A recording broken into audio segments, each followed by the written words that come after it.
Hello दोस्तों।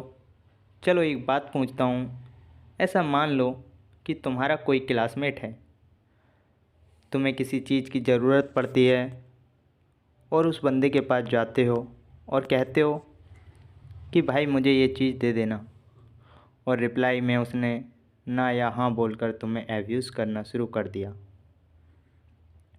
तो बताओ तुम उस वक्त क्या करोगे?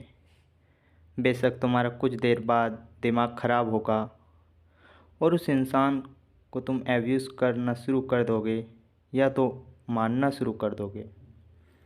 तो चलो दोस्तों, आपको एक छोटी सी स्टोरी सुनाता हूँ और उम्मीद करता हूँ ये स्टोरी सुनने के बाद आप में थोड़ा सा बदलाव ज़रूर आएगा। महान गौतम बुद्ध, जिनके बारे में पूरी दुनिया जानती है और कई देशों में तो उन्हें पूजा भी जाता है। गौतम बुद्ध और उनके शिष्य के भोजन का निवारण अक्सर वो जिस गांव में ठहरते थे उस गांव के लोग किया करते थे, और गौतम बुद्ध किसी भी गांव में ज़्यादा दिन तक नहीं ठहरते थे। उनका ये मानना था कि किसी भी गांव में ज़्यादा दिन तक ठहरने से उनके गांव के लोगों को परेशान करना है। शॉर्ट में बताऊं तो वो गांव के लोगों पर ज़्यादा दिन तक डिपेंड नहीं रहना चाहते थे और उस गांव को छोड़कर अपने शिष्यों के साथ अगले गांव में रवाना हो जाया करते थे। एक बार की बात है, वो एक ऐसे गांव में गए जहां इसके पहले उनका कभी जाना नहीं हुआ था।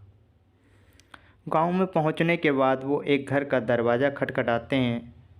कुछ पल के बाद ही दरवाज़ा खुल जाता है और गौतम बुद्ध अपने हाथ में रखे हुए पतीले को आगे बढ़ाते हैं और कहते हैं, भिक्षाम देही। दरवाज़ा खुलने के बाद उसमें से एक महिला निकलती है और गौतम बुद्ध को बड़े अजीब निगाहों से देखती है। उनकी वेशभूषा को देखती है, उनके सर को देखती है और पैरों को देखती है और उनके शरीर को बड़े गौर से फरमाती है। गौतम बुद्ध को पूरी तरह से निहारने के बाद वो औरत अपनी तीखी जुबान से गौतम बुद्ध को महसूस करना शुरू कर देती है और वो कहती है कि तुम्हारे पैर, हाथ सब कुछ सलामत हैं और तुम फिर भी कटोरा लेके भीख मांग रहे हो। गौतम बुद्ध मन ही मन मुस्कुराते हैं और कहते हैं कि इस औरत को अपनी पूरी बात ख़त्म कर लेनी चाहिए। और गौतम बुद्ध शांत से उस औरत की गंदी शब्दों में कई बातें सुनते हैं, पर वो कुछ भी नहीं कहते और मुस्कुराते हैं।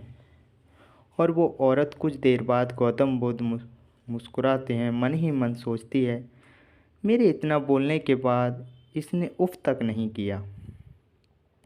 गहरी सांस लेने के कुछ देर बाद वो महिला गौतम बुद्ध से कहती है कि मैंने तुमको इतना बुरा भला कहा, इतनी खरी खोटियाँ सुनाई, क्या तुम्हें ज़रा सा भी फ़र्क नहीं पड़ता? गौतम बुद्ध मुस्कुराते हुए उस महिला को जवाब देते हैं, तुम्हारे लफ्ज़ हैं, अब चाहें तुम कैसे भी इस्तेमाल करो। तुम्हारे लफ्ज़ ही तुम्हें आगे बढ़ाते हैं और तुम्हारे लफ्ज़ ही तुम्हें नीचा दिखाते हैं।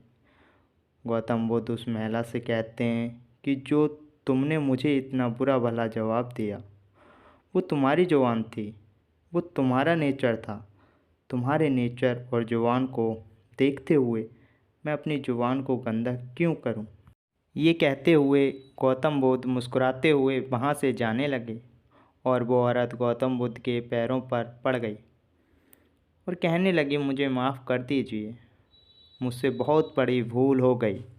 तो गौतम बुद्ध उस महिला से कहते हैं कि तुम्हारी इसमें कोई गलती नहीं है। गलती का पश्चाताप कर लेना और गलती का एहसास हो जाना ही पश्चाताप होता है। और फिर वो मुस्कुराते हुए वहाँ से चले जाते हैं। दोस्तों, गौतम बुद्ध की ये स्टोरी से ये समझ में आता है कि हमारी ज़िंदगी में बहुत ऐसे लोग मिलेंगे जिनकी ज़ुबान अच्छी नहीं होगी, पर हमें अपनी ज़ुबान पर कंट्रोल करना सीखना होगा।